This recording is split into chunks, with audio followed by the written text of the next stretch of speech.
With my eyes closed and my face turned toward the sun, it's easy to pretend I'm somewhere else, like an island in the Caribbean and not one in the Pacific Northwest, though it's at least 20 degrees too cold for the pretense to last longer than a moment. I stand there hearing the water lapping the shore, trying to summon some images of my other life. The alternate version, that is. The one I planned for and imagined for years. The one where I get to escape from here. From this island that's turned into my very own version of Alcatraz, only with higher walls and not even the slightest chance for escape. When the images won't come, I give up and open my eyes. The kayak still lies in the sand in front of me like a beached red whale. Sighing, I reach for it. And that's when I hear a voice behind me. Need some help with that? I spin around. It takes a couple of seconds for my brain to confirm that it's actually him. That it's actually Jake McCallister standing in front of me and not a hallucination. My heart does this fierce smash and rebound against my ribs as though it's been violently woken from hibernation. I draw in a breath so big it feels like my lungs might explode, as if all that air is filling a vacuum and I'll never be able to let it out again. I hate this feeling. Hate the way the adrenaline floods my bloodstream and tears sting my eyes. Hate the way my body reacts in 1,000 contradictory ways at the sight of him, as though someone has plugged me into the wrong socket and fried all my synapses. I have an impulse to throw myself at him, but I'm not sure if it's because I want to hug him or beat the living crap out of him.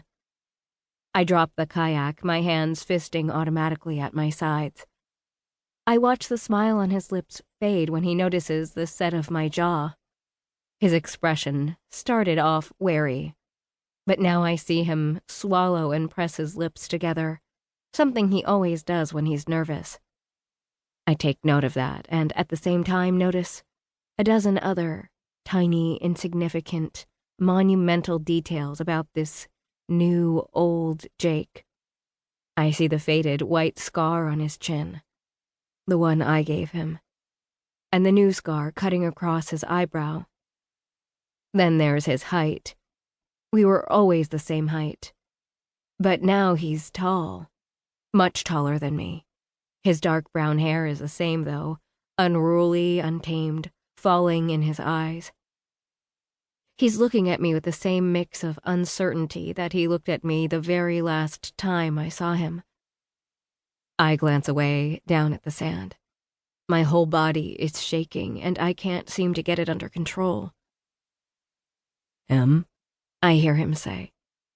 My head flies up before I can stop it. No one calls me that anymore. His voice is deeper, mellower. The inflection, though, when he says my name is still just the same.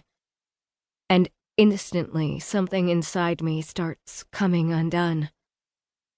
Jake always used to say my name like it belonged to him and only him. I grind my teeth, steeling myself and grab for the kayak and paddle, realizing only then that I'm wearing just my bikini and wetsuit, which I've stripped to my waist. The arms are flapping freely against my legs, and my bikini top is gritty with sand and sweat. My hair is plastered to my head, clinging in wet strands to my neck. Great. Just great. So many times I've imagined what I would look like, what I would say, how I would act if I ever met Jake McCallister again. And the universe does this to me. Without looking at him, I start dragging the kayak up the beach, the blood pounding in my temples, almost drowning out his renewed offer of help. I push on past him, but as I do, the end of my paddle smacks him hard in the stomach. He grunts and stumbles back a few steps, hands